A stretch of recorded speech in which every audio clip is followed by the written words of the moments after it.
Captain Sarah Chen pressed her face against the observation deck window, watching the massive alien ship approach. The vessel was unlike anything humanity had ever seen, sleek, predatory, and beautiful in a way that made her heart race. It stretched for kilometers, its dark metal surface gleaming with what looked like scales that shifted color in the starlight. "They're called the HFY," Admiral Morrison said, joining her at the window. His voice carried a mixture of awe and fear. "The most feared warrior race in this sector of the galaxy. Their reputation precedes them. They've conquered 17 star systems in the last century." Sarah nodded, her breath fogging the reinforced glass. The human fleet looked pathetic in comparison. 23 ships, most of them converted civilian vessels hastily equipped with whatever weapons Earth could spare. The HFY had arrived 3 days ago at the edge of human space, their intentions unclear but their presence terrifying. "What do we know about them?" Sarah asked, though she'd already read every file the intelligence division had managed to compile. "They're humanoid but larger, average height around 8 feet. Their skin changes color based on emotion and environment.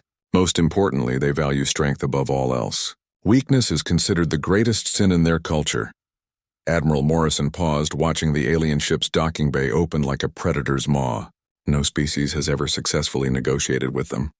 They either submit completely or face annihilation. Sarah felt a chill run down her spine, but not from fear. Something else stirred within her. Curiosity, determination, maybe even excitement. While every other human in the fleet seemed paralyzed by terror, she found herself wondering what these legendary warriors were really like beneath their fearsome reputation. The communication array crackled to life. "Human vessels." A voice spoke in perfect English, though it carried an otherworldly resonance that seemed to vibrate through the ship's hull. "You will designate one representative to board our vessel for preliminary discussions. You have 1 hour to comply." The bridge fell silent. Sarah could hear her own heartbeat thundering in her ears. Around her, officers exchanged nervous glances, their faces pale with the knowledge that whoever boarded that ship might never return. "I'll go," Sarah said quietly. Admiral Morrison turned to stare at her. "Captain Chen, you can't be serious. This is essentially a suicide mission. We should send a diplomat, someone trained for this kind of situation." "With respect, sir, our diplomats have been studying these people for 3 days and came up with nothing useful. They don't understand the HFY any better than we do." Sarah straightened her shoulders, feeling a strange calm settle over her. "I've spent my entire career in first contact situations. I know how to read people, how to adapt to new cultures quickly. These aren't people, Captain. They're apex predators. Maybe that's exactly why I need to go." Sarah turned back to the window, watching smaller ships emerge from the HFY vessel like moths from a cocoon. Everyone's so focused on their reputation for violence that they're missing something important. These beings didn't just show up to destroy us immediately. They're talking. That means they want something, and whatever it is, we might be able to give it to them. The Admiral was quiet for a long moment. "Captain Chen, I've known you for 5 years. You're one of our best officers, but you're also reckless. This tendency of yours to rush into dangerous situations has caused problems before." Sarah smiled, remembering her last performance review.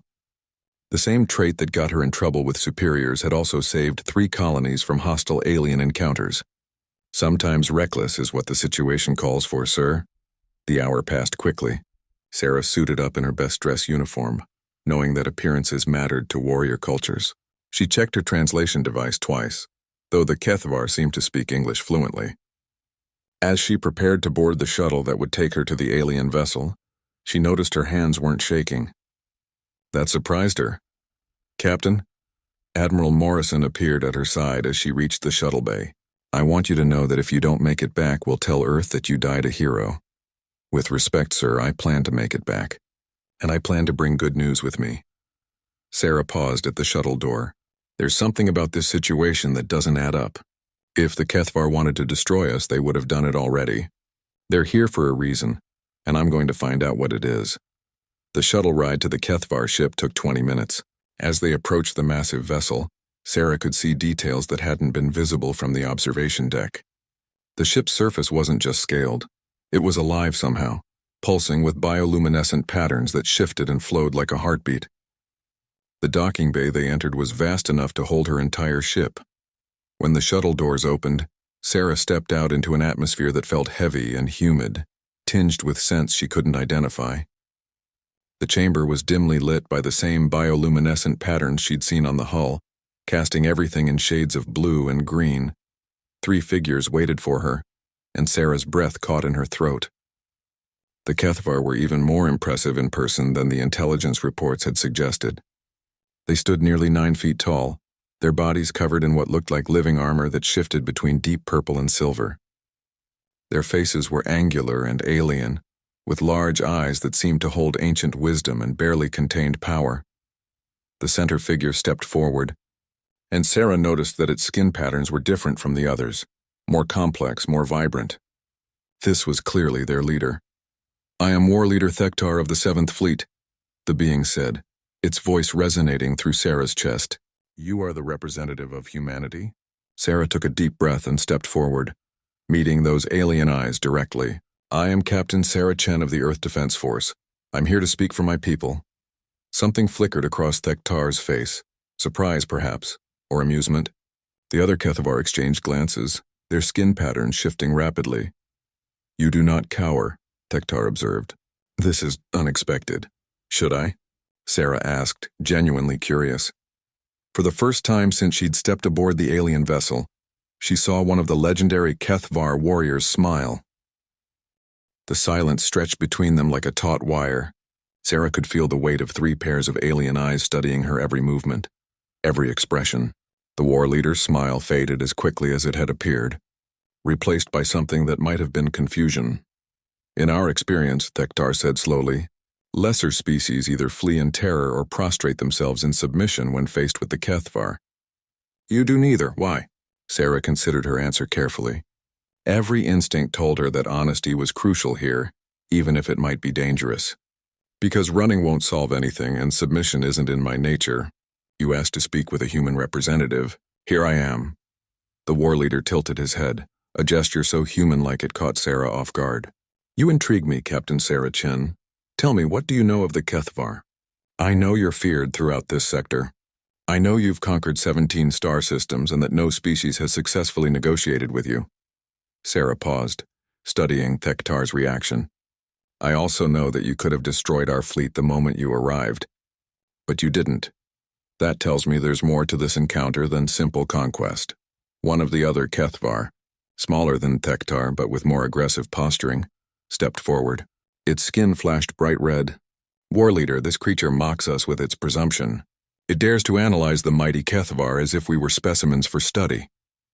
"Peace, Commander Zekral," Thektar said without taking his eyes off Sarah. "The human shows no disrespect. She observes and draws conclusions. This is refreshing." Sarah filed away the name and apparent rank structure. The red-skinned one was clearly more traditionalist, more aggressive. She'd need to be careful not to provoke him while still maintaining her position of strength. "You mentioned that no species has negotiated with you," Sarah said. "But you're here talking to me instead of simply taking what you want. That suggests you're open to the possibility." Thektar's skin pattern shifted to a deeper purple, almost black. "You assume we want something from humanity. Perhaps we are simply deciding the most efficient method of eliminating a potential threat." "Are we a threat?" Sarah asked, genuine curiosity in her voice. 23 ships against your fleet? Our weapons technology is centuries behind yours. If you wanted us gone, we'd already be space dust." The third Kethvar, who had remained silent until now, made a sound that might have been laughter. This one was different from the others, older perhaps, with silver traces running through the armor-like skin. "She has spirit, this one. How long since we've encountered spirit rather than terror?" "Too long, Scholar Vexon," Thektar agreed. "Captain Chen, you are correct. We could destroy your species with ease, but destruction is not always the path to glory." Sarah felt a flutter of hope. "Then what is?" "That remains to be seen." Thektar gestured for her to follow him deeper into the ship. "Come. If we are to discuss the fate of your people, you should understand who you are dealing with." They walked through corridors that seemed to breathe, their walls pulsing with soft light. Sarah tried to memorize every detail while maintaining conversation. "How long have your people been spacefaring?" "Over 3,000 of your years," Scholar Vexon answered. "We conquered our first world when your species was still learning to work metal." And yet you've never encountered humans before, Sarah observed. We must seem primitive to you. Primitive, yes, Commander Zekral said with obvious disdain. Your ships are crude, your weapons laughable. You should be fleeing in terror, yet here you stand asking questions as if you were our equal. Sarah stopped walking. The corridor fell silent except for the soft hum of the ship's bioluminescent systems. Commander Zekral, may I ask you something? The red-skinned warrior turned, surprise flickering across his alien features. You may ask. In all your conquests, has fear ever impressed you? Have you ever respected an enemy who cowered before your might? Zekral's skin pattern shifted rapidly. She was definitely hitting a nerve. Respect is earned through strength, not cowardice. Exactly. Sarah resumed walking, noting how Thektar watched the exchange with obvious interest. So why would I choose to be something you'd despise rather than something you might respect? They entered a vast chamber that took Sarah's breath away. The walls were transparent, offering a view of space that made her feel like she was floating among the stars. But more impressive were the displays throughout the room. Holographic representations of star systems, battle formations, and what appeared to be historical records. This is our war room, Thektar explained. From here we plan our campaigns and study our enemies. He gestured to a display showing the human fleet. Your people are an anomaly, Captain Chen. Sarah studied the tactical display, noting how thoroughly the Kethvar had analyzed human ship designs and formations. How so? You are weak by our standards, yet you expand into space. You are technologically inferior, yet you explore unknown regions. Most puzzling of all, you are clearly outmatched, yet you send a single representative to face us rather than surrender immediately. Would you prefer we surrender? Sarah asked. Scholar Vexon moved to another display, this one showing what appeared to be historical conquests. Most species choose one of three paths when faced with the Kethvar. They flee, they submit, or they fight hopelessly and die. You have chosen none of these.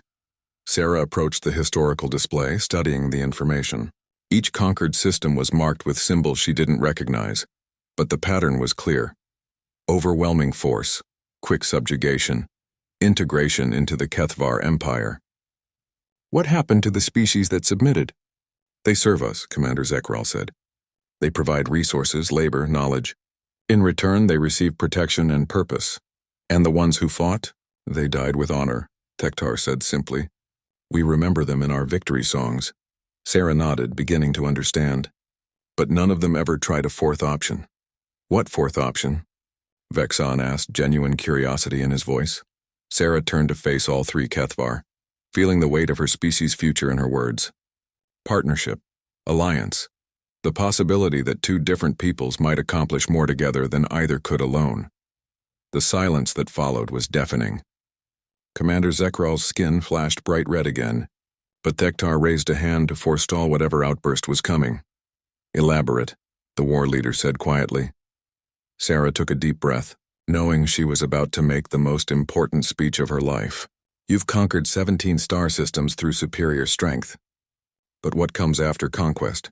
How do you explore regions where even the Kethvar might face unknown dangers? How do you understand alien technologies that your warrior mindset might overlook? She gestured to the display showing her own fleet. Humans aren't warriors like you. We're explorers, innovators, problem solvers. We're good at finding solutions in impossible situations, at adapting to things we don't understand. We're also incredibly stubborn, some might say foolishly so. Thektar's skin patterns had shifted to something Sarah hadn't seen before, a complex mixture of purple and gold that seemed almost contemplative. You propose that your weakness could be useful to us? I propose that our differences could be complementary. Your strength where we're weak, our adaptability where you face the unknown. Sarah met his eyes steadily. The question is whether the mighty Kethvar are secure enough in their power to consider such a radical possibility. The challenge hung in the air like smoke. Sarah watched as Commander Zekral's skin cycled through several colors before settling on an angry crimson, while Scholar Vexon's patterns became more intricate, suggesting deep thought. War Leader Thektar remained still as stone, his skin a neutral purple that revealed nothing. You question our security? Zekral's voice carried a dangerous edge. The Kethvar bow to no one. We have no need for alliance with inferior beings. With respect, Commander, Sarah said calmly. If you were truly secure in your superiority, my suggestion wouldn't threaten you. The fact that it does suggests I might be onto something. Scholar Vexon made that sound again. Definitely laughter. War leader, this human has a warrior's tongue despite her small stature. She strikes where we are vulnerable. Vulnerable? Zekrel spun toward the older Kethvar. We are the apex predators of this galaxy. Yes, Vexon agreed patiently. And that strength has also become our limitation. When all you have is overwhelming force, every problem begins to look like something that needs to be conquered. But what happens when conquest isn't the solution? Tektar finally moved, walking to a new display that materialized at his touch. This one showed a region of space marked with warning symbols. Scholar Vexon speaks of the Void Sector. 7 years ago, we attempted to claim it. 3 full battle fleets entered that region. What happened to them? Sarah asked, though she suspected she already knew the answer. They vanished, Tektar said simply. No distress signals, no debris, no trace, as if they simply ceased to exist. We sent probe ships, automated scouts, even volunteer warriors seeking glorious death. All vanished. Sarah studied the display, noting the strange energy readings and spatial anomalies marked throughout the sector. Did you try sending scientists? Explorers? Anyone other than warriors? The Kethvar are warriors, Zekrel said firmly. It is what we are, what we have always been. And sometimes that's exactly what's needed, Sarah agreed. But sometimes it isn't. Sometimes you need someone who looks at a problem and asks what if instead of how do I kill it. She approached the display, studying the anomaly patterns. These energy signatures, they don't look like weapons or defenses. They look like experiments. As if something in that region is testing different forms of physics. Vexon moved beside her, his ancient eyes bright with interest. Testing physics? Explain. On Earth, we have scientists who study quantum mechanics, the behavior of reality at its smallest levels. Some of their experiments create localized distortions in space-time, areas where normal physics don't apply. Sarah traced one of the energy patterns with her finger. What if the void sector isn't hostile? What if it's just operating under different rules than the rest of the universe? Impossible, Zekrel scoffed. The laws of physics are constant.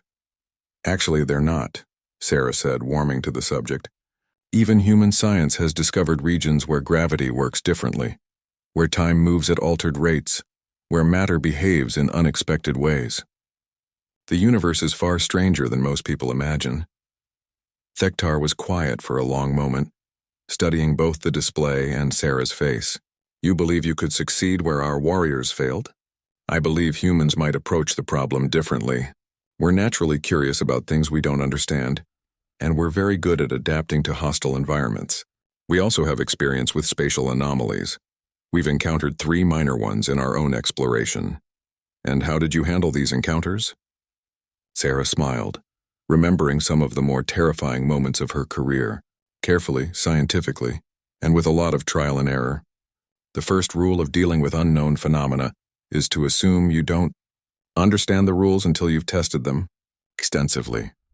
The first rule of Kethvar warfare is to apply overwhelming force immediately, Zekrel countered, which might be exactly the wrong approach for the Void Sector, Vexon said thoughtfully. War leader, perhaps this human offers more than diplomatic novelty. Perhaps she offers genuine tactical advantage. The chamber fell silent except for the soft hum of the ship's systems. Sarah could feel the weight of decision pressing down on them all. She was proposing something unprecedented, not just cooperation between their species, but a fundamental challenge to how the Kethvar approach problems. There would be conditions, Tektar said finally. Sarah's heart jumped, but she kept her expression neutral. I'm listening. First, any such alliance would be tested. A joint mission to prove the value of your approach. Success would lead to further cooperation. Failure. He let the implication hang. Understood. What would this test mission involve? The Void Sector, Vexon said immediately. If human methodology can solve what Kethvar strength cannot, it would prove your thesis beyond doubt. Sarah felt a chill. She'd been hoping for something slightly less immediately life-threatening, but she could see the logic. If humans could succeed where the legendary Kethvar had failed, it would establish their value permanently. Second condition, Thektar continued. The human representatives would serve alongside Kethvar warriors. full integration, shared command, equal risk. You're talking about humans living and working on Kethvar ships, fighting alongside your people? If we are to trust your species in battle, we must know them as warriors know each other. Surface cooperation is worthless.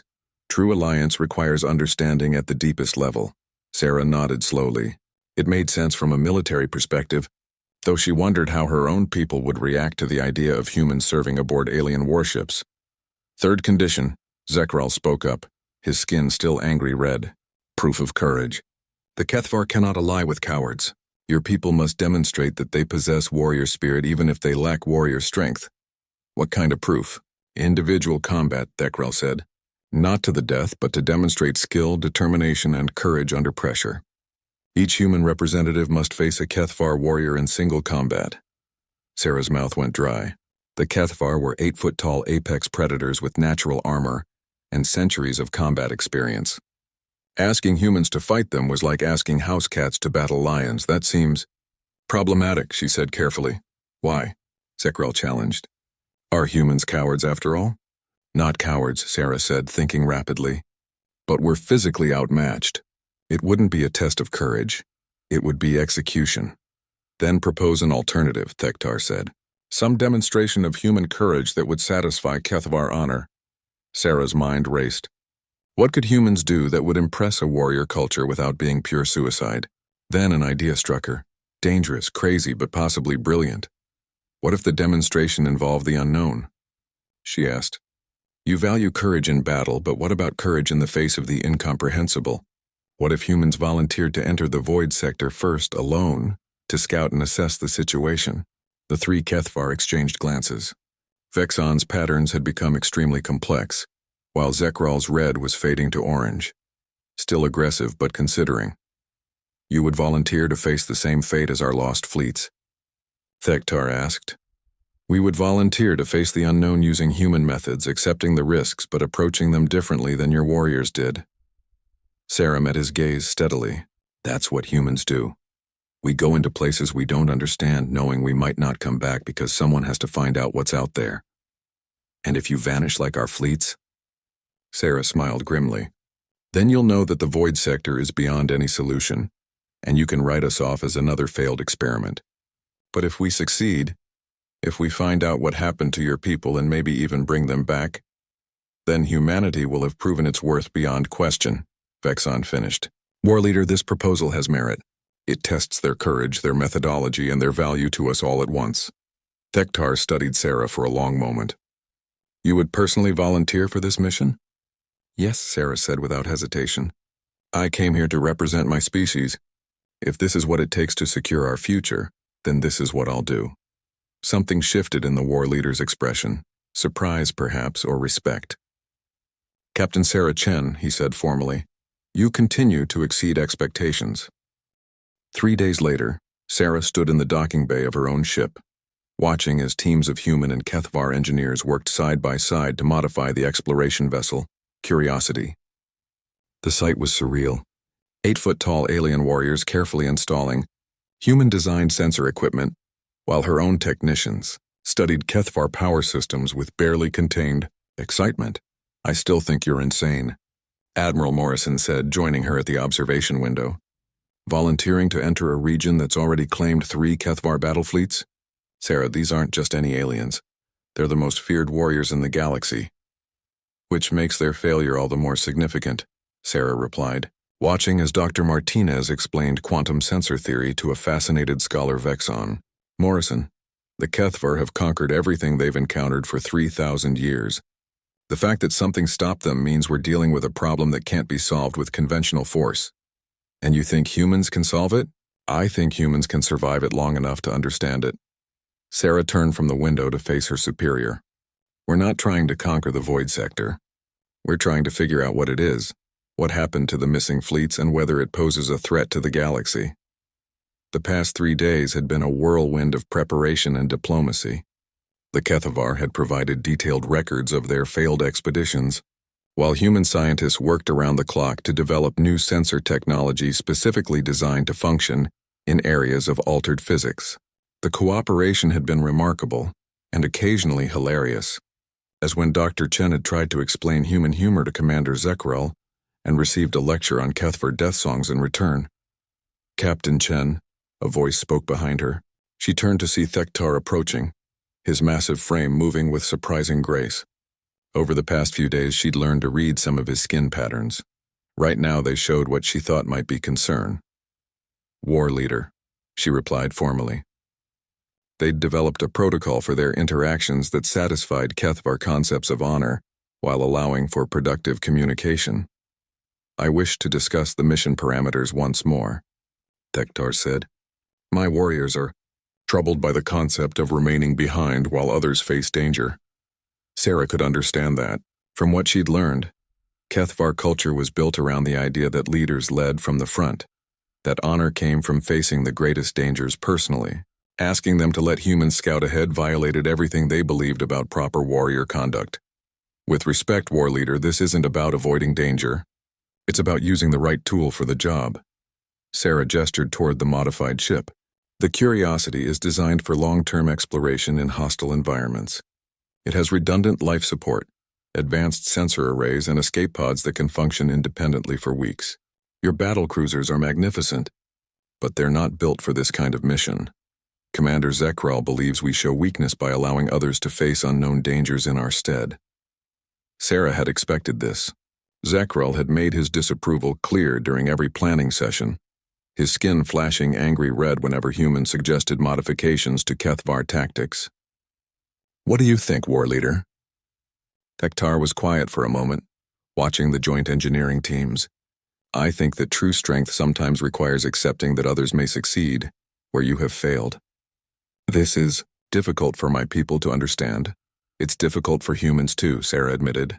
"We're proud of our achievements, even if they're small compared to yours. It takes courage to ask for help, to admit that you can't solve every problem alone, and yet you volunteer to enter the void sector knowing you may not return." "Because someone has to," Sarah said simply. "If we don't try, the mystery remains unsolved. If we don't take risks, we never learn anything new. That's what makes us human. We're too curious for our own good." Thektar's skin patterns shifted to what she'd learned indicated amusement. "Scholar Vexon has been studying your species' history. He finds your expansion into space remarkable, given your technological limitations and physical fragility." "We're stubborn," Sarah agreed. "We go places we probably shouldn't, ask questions we maybe shouldn't ask, and try things that definitely shouldn't work. Sometimes that gets us in trouble. Sometimes it leads to amazing discoveries. And sometimes," a new voice added, "it leads to alliance with alien warrior races." Dr. Martinez approached, wiping grease from her hands. Behind her, Vexon towered over the human engineering team, his ancient eyes bright with fascination. "How are the modifications coming?" Sarah asked. "Better than expected," Dr. Martinez grinned. "Kethvar technology is incredible once you understand the principles. They use biomechanical integration in ways we never imagined possible. We're not just installing their sensors. We're creating hybrid systems that combine human innovation with Kethvar engineering." Vexon's translator crackled to life. "Human creativity is unprecedented.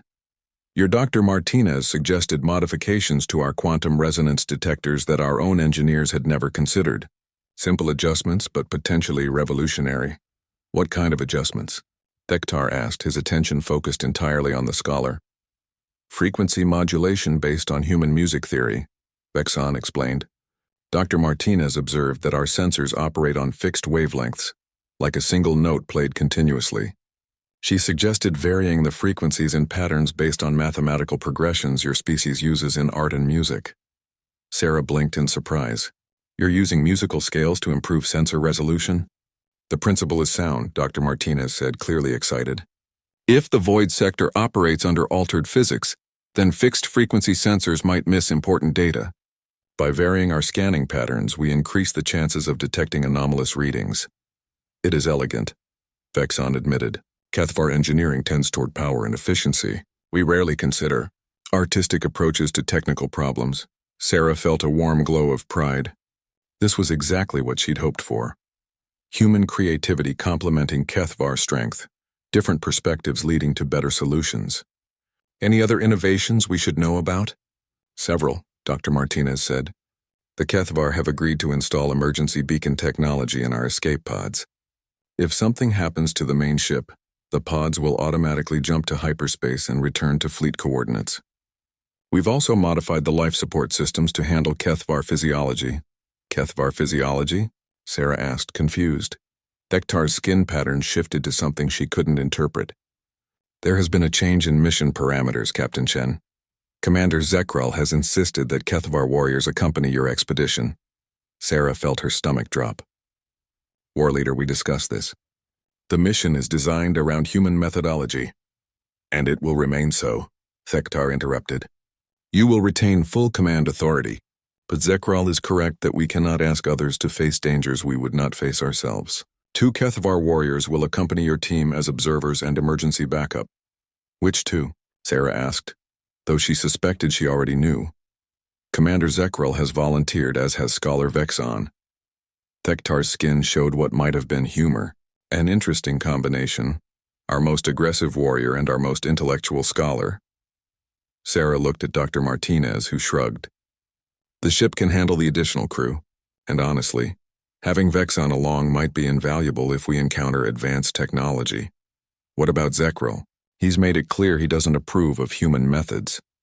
Which is exactly why he must see them in action, Thektar said.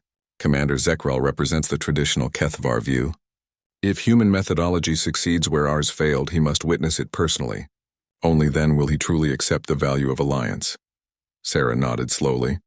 It made political sense even if it complicated the mission.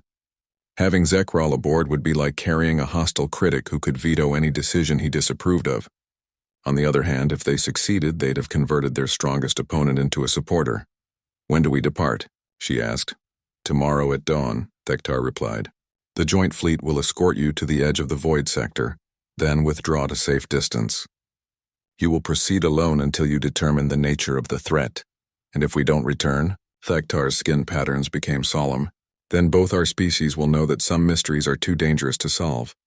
But Captain Chen, I have observed humans for 3 days now. You are remarkable in your determination to understand rather than simply overcome. If anyone can solve the riddle of the void sector, it is your people. Sarah felt the weight of responsibility settling on her shoulders. In less than 24 hours, she would lead a small crew into the most dangerous region of space known to either species. Success could mean alliance with the galaxy's most powerful warrior race. Failure could mean death for her crew and the end of humanity's expansion into space.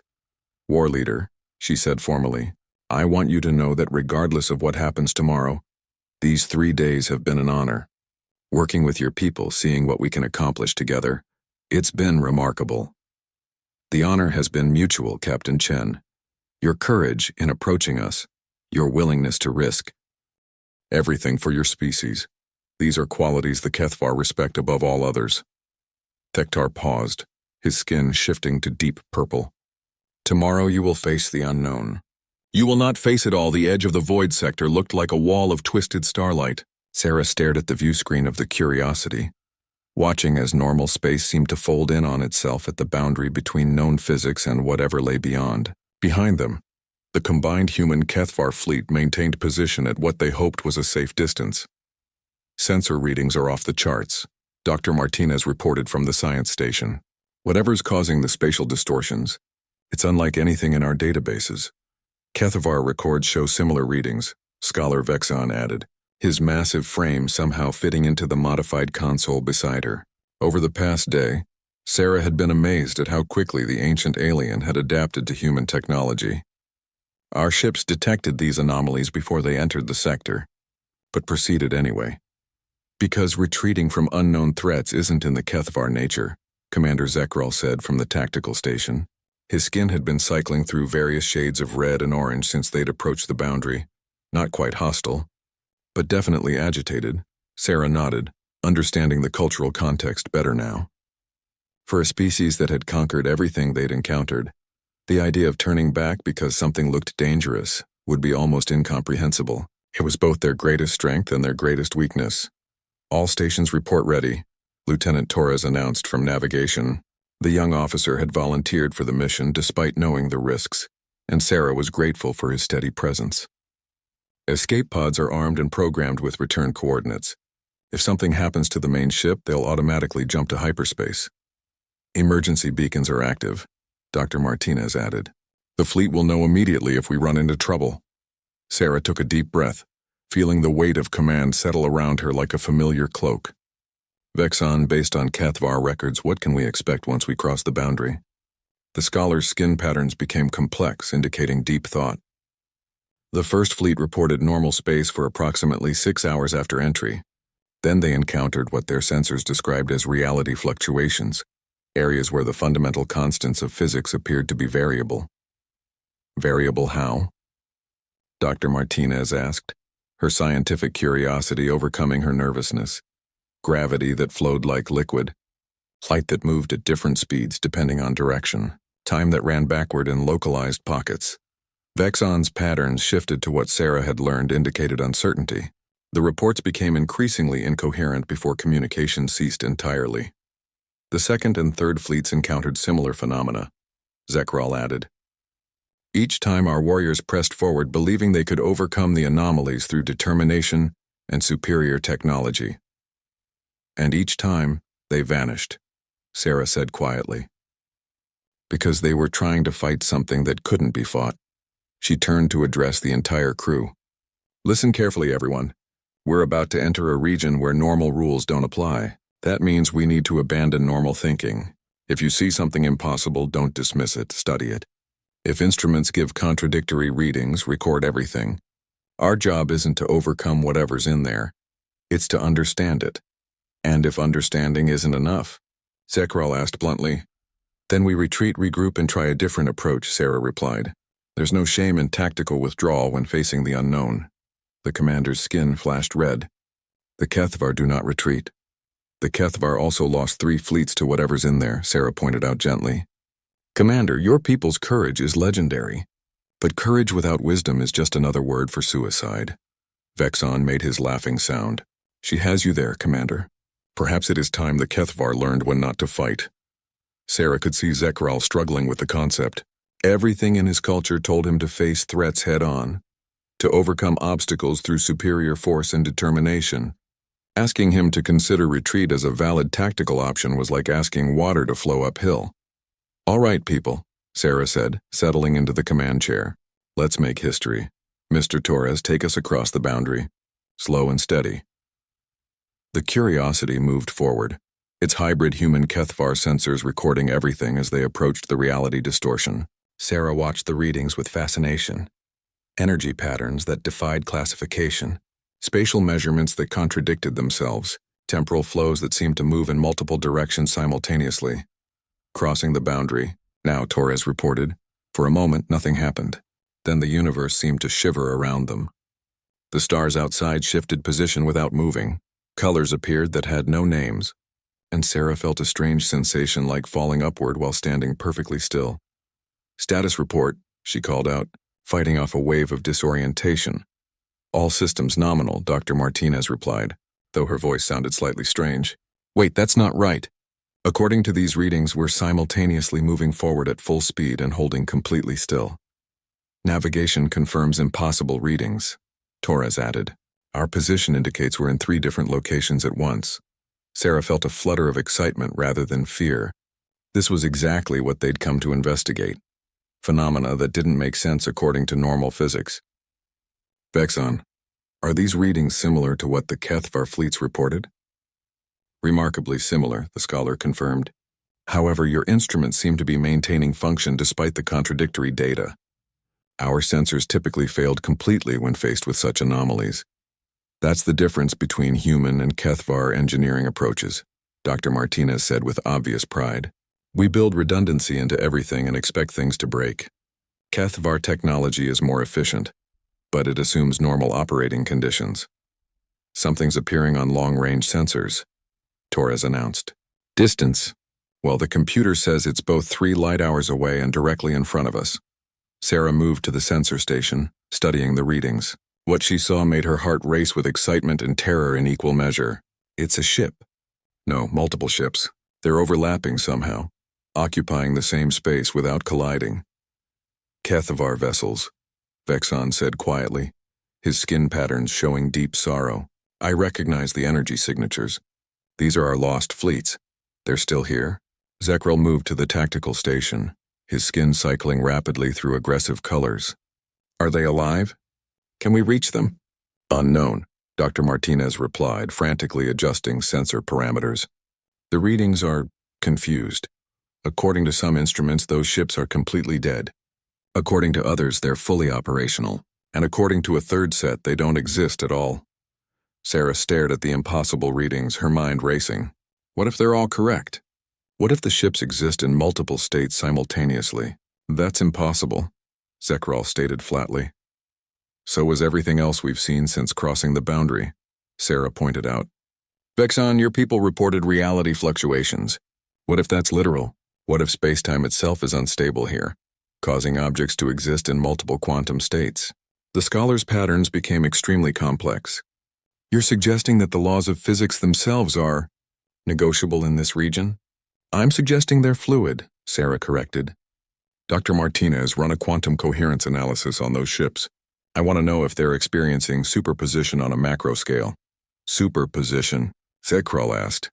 A quantum mechanical principle, Dr. Martinez explained while working. Normally, objects exist in one state or another. Alive or dead, here or there, real or imaginary. But at the quantum level, particles can exist in multiple states simultaneously until observed or measured. The results are coming in, she continued, her voice growing excited. Captain, you're right. Those ships are experiencing macro-scale quantum superposition. They're simultaneously destroyed and intact, occupied and empty, present and absent. Sarah felt pieces of a puzzle clicking together in her mind. What if the void sector isn't malevolent? What if it's just a region where quantum effects operate on a larger scale than normal? The Kethvar fleets didn't encounter a weapon. They encountered a natural phenomenon that their technology couldn't handle. But how do we reach them? Zekrel demanded. How do we rescue our people? Carefully, Sarah said. If the ships are in quantum superposition, then observing them might collapse their wave functions into a single state. We need to approach this like a quantum mechanics experiment, not a rescue mission. Explain, Vexon requested. Sarah moved to the main display, her excitement growing. In quantum mechanics, observation affects reality. If we observe the ships as destroyed, they become destroyed. If we observe them as intact, they become intact. The key is controlling how we observe them. You're talking about manipulating reality through controlled observation? Dr. Martinez asked, her scientific mind clearly fascinated. I'm talking about using the unique properties of this region to our advantage instead of fighting against them. Sarah turned to face the crew. Instead of trying to force normal physics on an abnormal situation, we work with the quantum nature of the info. 4 hours later, Sarah watched as Dr. Martinez made final adjustments to the most bizarre rescue plan in human history. The science lab had been converted into something that looked like a cross between a quantum physics laboratory and an art studio, with Kethvar biotechnology integrated in ways that probably violated several laws of engineering. The principle is sound, Dr. Martinez explained to the assembled crew, but the execution is going to be tricky. We're essentially building a controlled observation device that can selectively collapse quantum wave functions. Explain it in terms a warrior can understand, Zekrel requested. Over the past few hours, the Kethvar commander had gone from hostile skepticism to grudging fascination as the human approach to problem-solving unfolded before him. Think of it like aiming a weapon, Sarah said. But instead of firing energy or projectiles, we're firing specific types of observation. Each observation will force one of the lost ships to choose a single quantum state from all its possible states.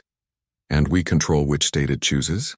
Vexon asked, his ancient eyes bright with scientific curiosity. To some extent, Dr. Martinez nodded. By modulating the frequency and intensity of our observation beam, we can bias the probability toward the states we want. Intact ship, living crew, normal space-time. Lieutenant Torres looked up from the navigation console. What if we guess wrong? What if we collapse them into the wrong state? Then we lose them permanently, Sarah admitted. Right now they exist in superposition, neither fully lost nor fully saved. Once we observe them, they'll collapse into a single definite state. We only get one chance per ship. The weight of that responsibility settled over the bridge. 3 Kethvar battle fleets, thousands of warriors who had been trapped in quantum limbo for 7 years, depending on a handful of humans and aliens working together with improvised equipment. There's something else. Dr. Martinez continued. The quantum field that's causing the superposition extends throughout this entire region. If we're not careful, we could end up trapped in the same state as the lost fleets. What kind of careful? Sarah asked.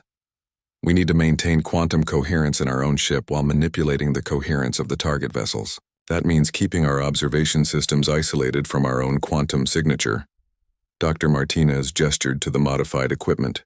I've used HFY biotechnology to create a buffer system, but it's untested. Vexon studied the setup with obvious admiration. Human innovation continues to amaze me. You have taken our biological engineering and adapted it for purposes we never imagined. What are the risks to us? Zakrel asked bluntly. Worst case scenario, we end up in quantum superposition ourselves, Dr. Martinez said. Best case, we successfully rescue 3 fleets and prove that human methodology can solve problems that HFY strength cannot. Sarah looked around the bridge, seeing determination mixed with fear on every face.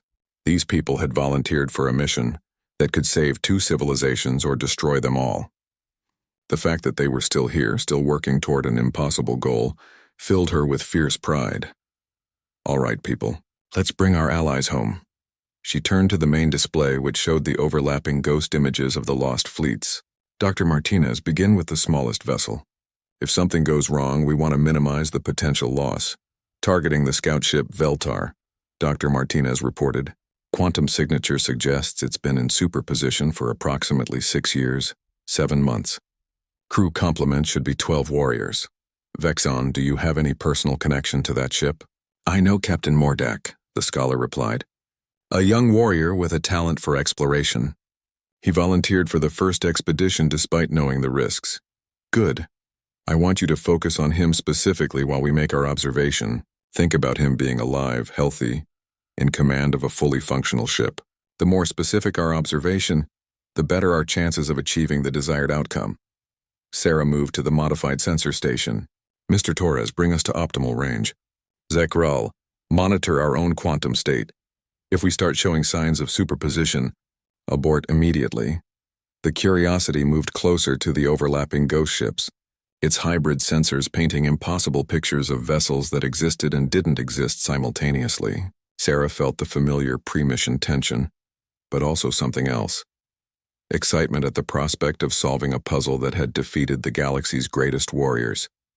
In position, Torres reported. Distance to target is, well, both 3 kilometers and 30,000 kilometers, depending on which sensors you trust.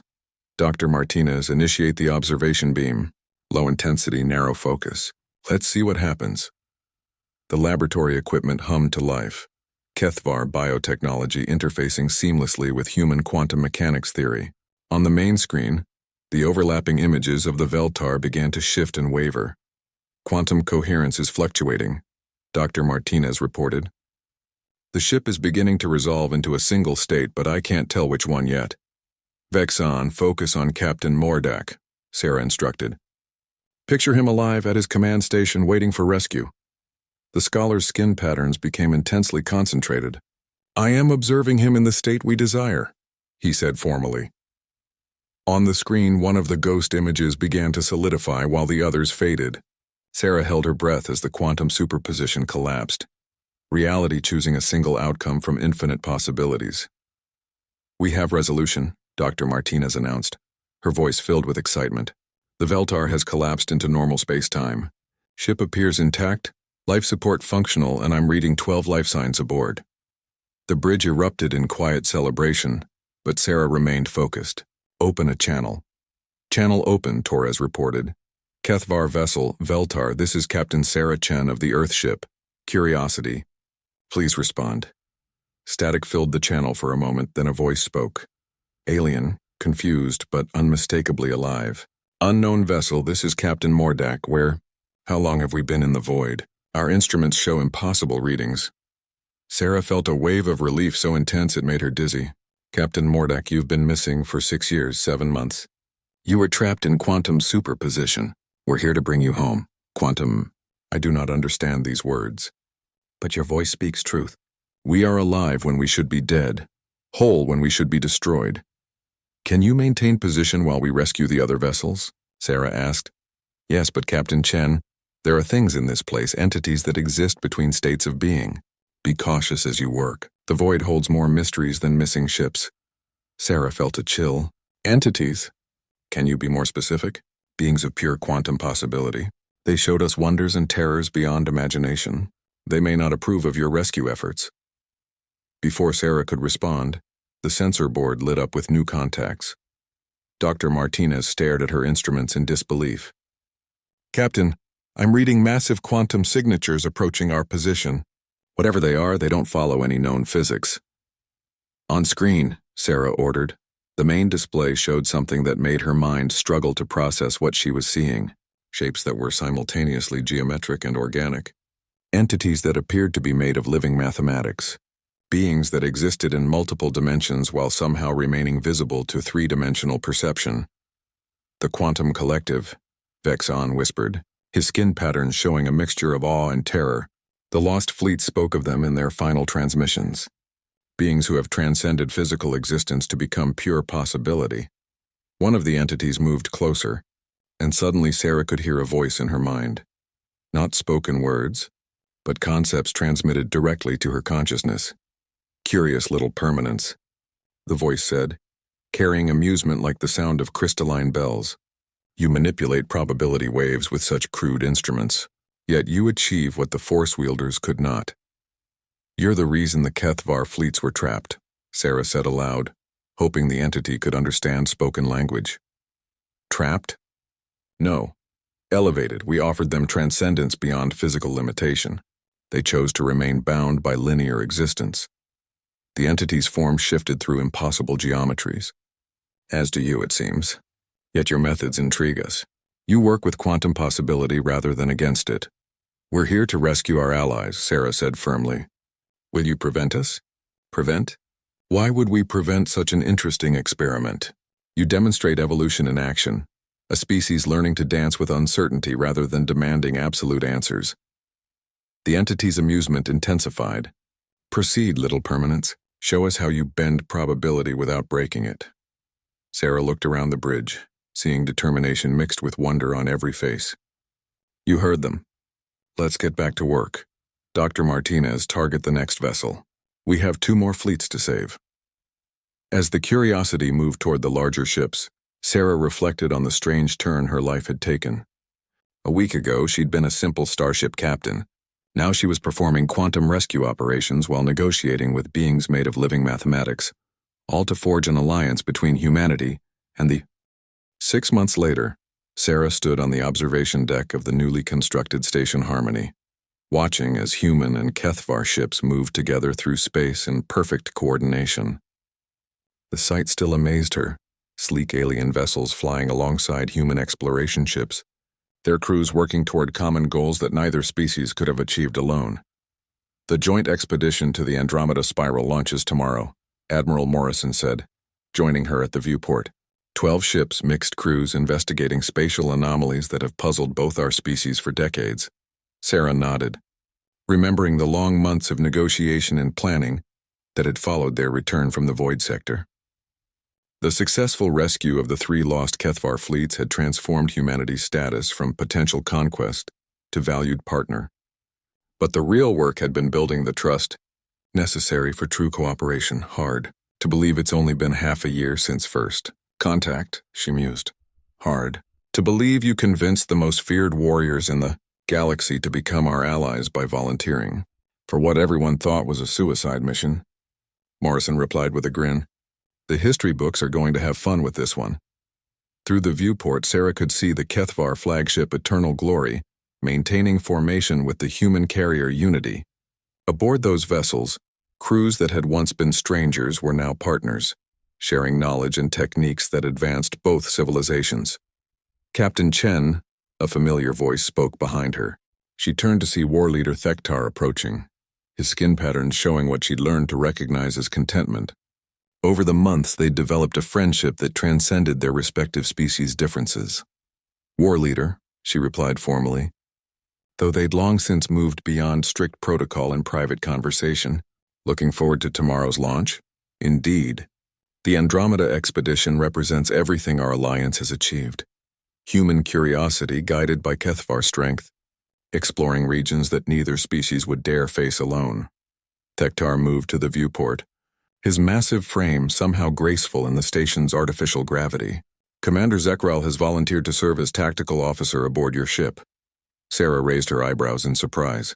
Zekral? I thought he was being promoted to fleet command. He was offered the position but declined. He wishes to continue learning human methodologies firsthand. Tektar's skin showed amusement. The commander has become quite the advocate for what he calls adaptive warfare, using creativity and flexibility to overcome obstacles that cannot be solved through direct force.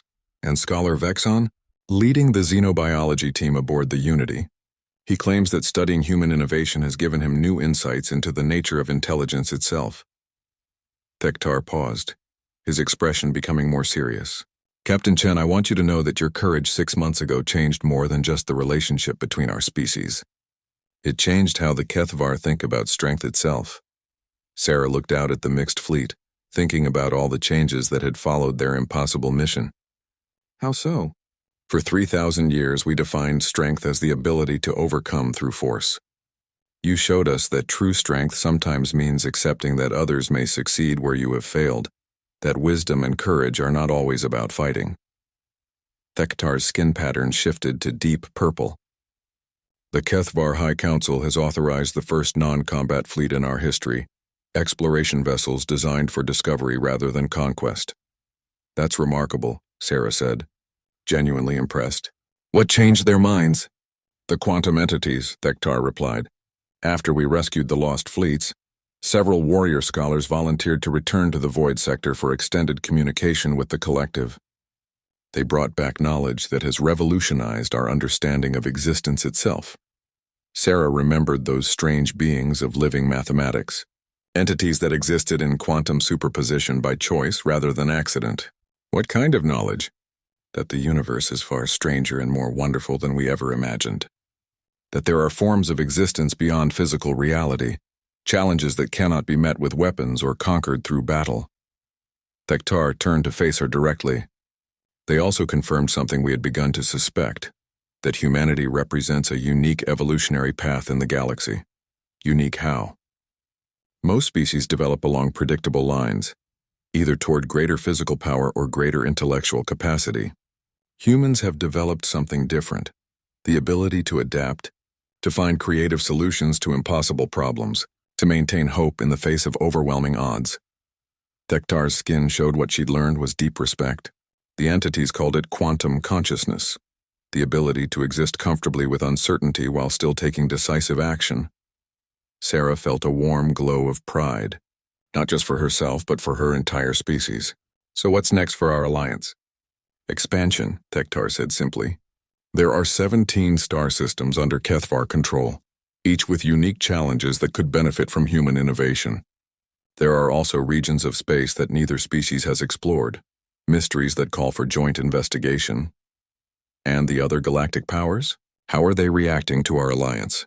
Tektar's skin flashed with what might have been humor, with great interest and considerable nervousness. An alliance between human adaptability and HFY strength represents a new factor in galactic politics. Several species have requested diplomatic contact with humanity. Sarah smiled, imagining the ripple effects spreading across the galaxy. Humanity's courage in approaching the HFY had opened doors to civilizations they'd never dreamed of meeting. Captain Chen, another voice interrupted. Dr. Martinez approached, carrying a datapad and looking excited. The final mission briefings are ready. You're going to want to see this. Sarah took the pad, scanning the information. 12 systems showing quantum anomalies similar to the Void Sector? Not similar, connected, Dr. Martinez corrected. The entities confirmed that the Void Sector is part of a larger network of quantum instabilities, natural laboratories where the laws of physics are more flexible. And we're going to investigate all of them? Sarah asked, feeling that familiar mix of terror and excitement that came with facing the unknown. With full HFY support and quantum entity cooperation, Dr. Martinez grinned. We're not just exploring space anymore, Captain. We're exploring the fundamental nature of reality itself. Sarah looked out at the fleet one more time, watching human and Kethvar ships preparing for humanity's greatest adventure yet. 6 months ago, she'd been a simple starship captain facing the end of her species' expansion into space. Now she was leading a joint expedition to unlock the secrets of existence itself. War leader, she said formally, on behalf of humanity, I want to thank you and your people for giving us this chance, for seeing past our physical limitations to recognize our potential. Captain Chen, Tektar replied equally formally. On behalf of the Kethvar, I want to thank you for having the courage to approach us when wisdom suggested retreat. Your species has given us something we had forgotten we lost, the ability to wonder. As Sarah watched the mixed fleet prepare for departure, she reflected on the strange chain of events that had brought them to this point. A single human's decision to face the unknown had changed the course of galactic history, proving that sometimes the greatest strength came not from superior firepower or advanced technology, but from the simple refusal to accept that any problem was truly unsolvable. The universe was vast and full of mysteries, but humanity was no longer facing it alone. With Kethavar's strength and human ingenuity working together, there was no telling what wonders they might discover among the stars. In the distance, the flagship Eternal Glory signaled ready for departure. Tomorrow they would begin exploring the quantum network that connected distant regions of space, seeking answers to questions that neither species had even known how to ask. But tonight Sarah allowed herself a moment of quiet satisfaction. She had approached the most feared warriors in the galaxy with nothing but courage and curiosity. In return, she had gained not just allies but friends who would stand beside humanity as they faced whatever wonders and terrors the universe might hold. The stars called, and this time they were ready to answer together.